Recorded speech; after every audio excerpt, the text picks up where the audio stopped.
maker, as a director. I knew him as a star. So I was obviously excited. I mean, I'm doing a film with, Raj Kapoor and all that. But my parents were most thrilled, I mean, they felt that, they made me realize what a great director he is, what a great maker, and what great films he's made and all that. Hello guys and welcome to tea time. आज हम जिस अदाकारा की बात करेंगे उनका launch एक dream launch था। क्या आपको याद है बेबी पद्मिनी, या कह लो कि बेबी रूपा फ्रॉम सत्यम शिवम सुंदरम। इस फिल्म में आपको जिस बच्ची को दिखा गया था, ये बड़ी होकर बहुत ही बेहतरीन अदाकारा तो बनी, लेकिन एक बार ऐसा भी हुआ था कि इन्होंने ब्रिटेन के प्रिंस को इतना ज़्यादा चुम्बन कर दिया था कि ये बात बहुत ही ज़्यादा कंट्रोवर्शियल हो गई थी और बहुत ही ज़्यादा इस पे इनको आलोचना का सामना करना पड़ा था। इसके अलावा क्या वजह थी कि इन्होंने अपना करियर इतनी जल्दी में शुरू किया और इतनी जल्दी में ख़त्म कर दिया, और बताएंगे कि क्या वजह थी कि इनके लाइफ में इतने ज़्यादा कंट्रोवर्सीज हुए, क्यों इनको इतना ज़्यादा बोल्ड एक्ट्रेस माना गया, ऐसे कौन से सीन्स इन्होंने कर दिए थे जिसकी वजह से इनको इतना बोल्ड कहा गया। आज सब बताने वाली हूँ इस वीडियो में, तो जल्दी से मेरे यूट्यूब चैनल को कर दीजिए सब्सक्राइब। आज हम बात करेंगे एक्ट्रेस पद्मिनी कोल्हापुरी की, तो आइए चलते हैं और जानते हैं उनकी लाइफ के बारे में बहुत कुछ। 1 नवंबर 1965 को मुंबई महाराष्ट्र में जन्मी पद्मिनी कोल्हापुरी।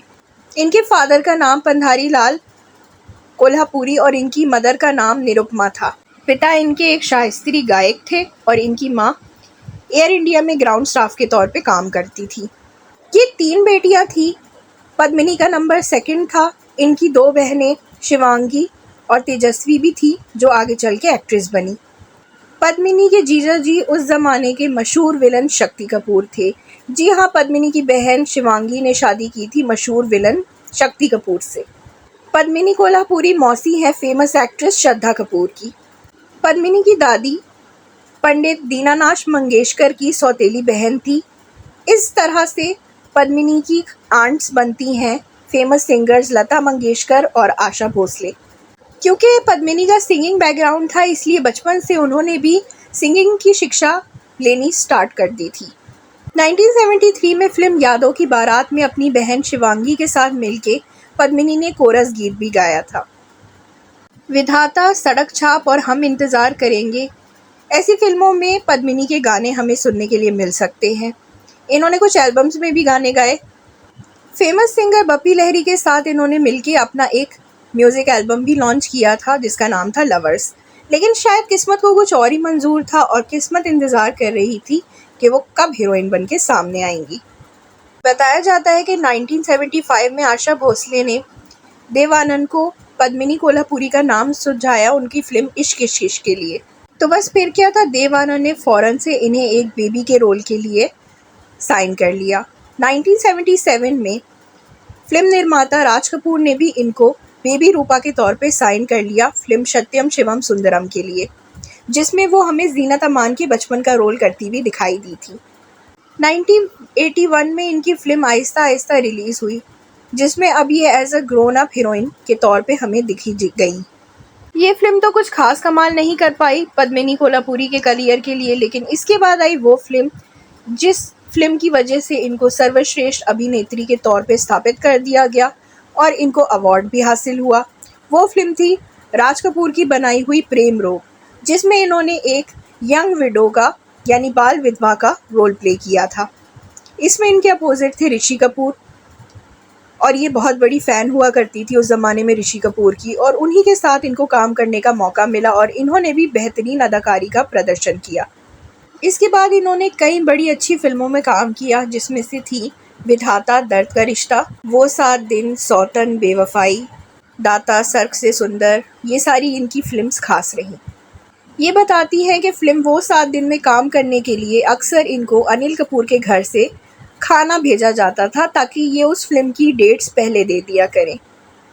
उस ज़माने के सभी बड़े कलाकारों के साथ उन्होंने काम किया, जैसे कि राजेश खन्ना, ऋषि कपूर, जितेंद्र, मिथुन चक्रवर्ती और काफ़ी सारे और एक्टर्स के साथ। साल 1985 में उनकी फिल्म आई प्यार झुकता नहीं, जिसमें उनके अपोजिट थे मिथुन चक्रवर्ती। इस फिल्म ने उस ज़माने में इंडिया में धूम मचा दी थी और सभी नए नवेले जोड़ों के दरमियान पद्मिनी का जो कैरेक्टर था वो बहुत ज़्यादा हिट हो गया था। पद्मिनी कोल्हापुरी की अदाकारी उस फिल्म में देखती ही बनती थी। अब बात करते हैं पद्मिनी की ज़िंदगी से जुड़े कुछ विवादों की।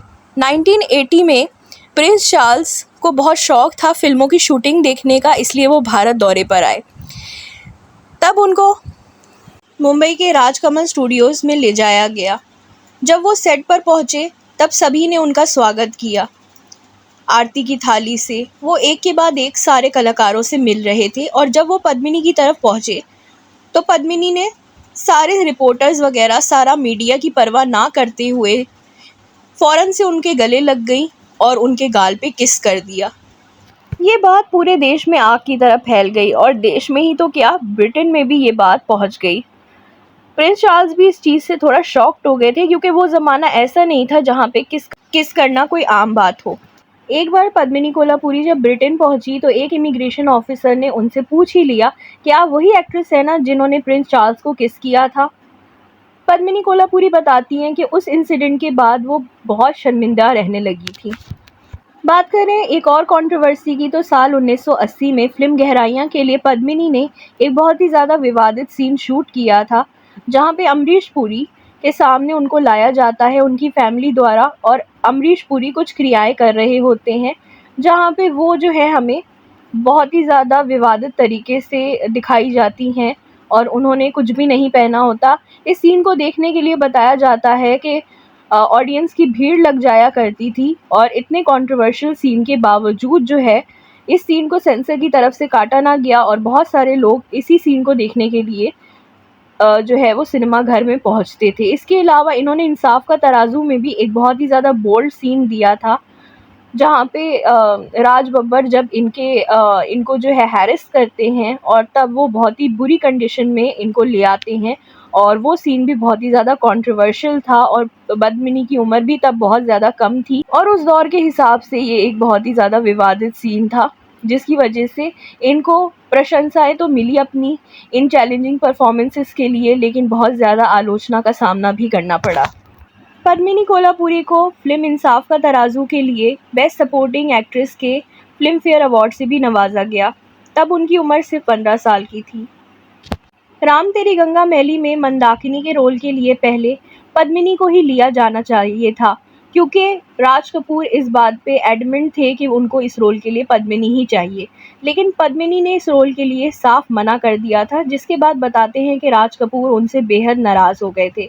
पद्मिनी दरअसल कोई और कंट्रोवर्सी नहीं चाहती थी अपनी लाइफ में, इसलिए उन्होंने ये रोल ना करने में ही अपनी बेहतरी समझी। साल 1986 में प्यार ऐसा कहाँ के उनके फिल्म निर्माता प्रदीप शर्मा के साथ इनकी पहली मुलाकात हुई जिसके बाद दोनों का आपस में प्यार हो गया, लेकिन दोनों के जात पात अलग थे इसलिए पद्मिनी के घर वाले इस रिश्ते के लिए मंजूरी नहीं दे रहे थे। फिर बस क्या था, दोनों ने अब एक दूसरे के प्यार के लिए जो है घर वालों से बगावत की और घर से भागकर पद्मिनी ने उनसे शादी कर ली। 15 अगस्त 1986 को पद्मिनी ने शादी कर ली थी जिससे इनका एक बेटा प्रियांक पैदा हुआ जो कि अब एक एक्टर है। साल 1999 में पद्मिनी ने कमबैक किया एज अ फिल्म निर्माता और उन्होंने फिल्म रॉकफोर्ड बनाई। 2003 में उन्होंने एक मराठी फिल्म चिन्नी पाकर से अपने बेटे के साथ एक्टिंग में दोबारा वापसी की। ये फिल्म सुपरहिट रही और उनको मराठी फिल्म्स की तरफ से सर्वश्रेष्ठ अभिनेत्री के लिए एक स्क्रीन अवार्ड भी दिया गया। साल 2013 में उन्होंने कॉमेडी फिल्म फटा पोस्टर निकला हीरो में शाहिद कपूर की मां की भूमिका भी निभाई। साल 2021 में वो हमें कपिल शर्मा के शो में भी नजर आई अपनी बेस्ट फ्रेंड पूनम ढिल्लों के साथ और दोनों ने अपने लाइफ के बारे में बहुत कुछ बताया। वो बताते हैं कि एक दूसरे को वो शुरू में पसंद नहीं करती थी, वो एक दूसरे को बहुत ज़्यादा स्नॉब समझती थी। पूनम ढिल्लों जहां अपनी बुक लेकर सेट पे एक साइड पे बैठी रहती थी, वहीं पद्मिनी ऐसा उनको लगता था कि वो बहुत ज़्यादा स्नॉब हैं और पूनम को लगता था कि पद्मिनी बहुत ज़्यादा बुली हैं क्योंकि वो हर वक्त उनको देख के हंसा करती थी। लेकिन बाद में ये दोनों गहरी दोस्त बन गई। दोनों ने एक सीरियल में भी साथ काम किया था। सीरियल का नाम था एक नई पहचान और उसमें भी ये दोनों आपस में दोस्तें ही बनी हुई दिखाई दी थी हमें। अब पद्मिनी हैदराबाद, मुंबई और दिल्ली में अपनी एक्टिंग स्कूल और अपना ग्रूमिंग एकेडमी भी चलाती हैं। उसके अलावा इनका एक बुटीक भी है जिसका नाम है पद्मसीता। इसके अलावा वो हमें सोशल मीडिया यानी इंस्टाग्राम में उनके पोस्ट वगैरह हमें नज़र आ जाते हैं और कभी हमें वो रियलिटी शोज़ का हिस्सा बनते हुए भी नज़र आ जाती हैं। आज हमने बात की एक्ट्रेस पद्मिनी कोल्हापुरी की। आप मुझे बताइए आपको ये अभिनेत्री कैसी लगती हैं और इनकी बेस्ट फिल्म आपको कौन सी लगती है। मुझे इनकी फिल्म प्रेम रोग शुरू से बहुत ज़्यादा पसंद है, जिसमें उन्होंने एक यंग विडो का रोल बहुत ही बेहतरीन तरीके से निभाया था। मुझे ज़रूर बताइएगा आपकी पसंद कौन सी मूवी की है और मुझे ऐसी वीडियोस के लिए सब्सक्राइब कर दीजिए, बिकॉज मैं लाती रहती हूँ ऐसी इंटरेस्टिंग वीडियोस आपके फेवरेट सेलेब्स के बारे में। फिर हाजिर होंगी एक न्यू वीडियो के साथ। Till then take care and bye bye guys.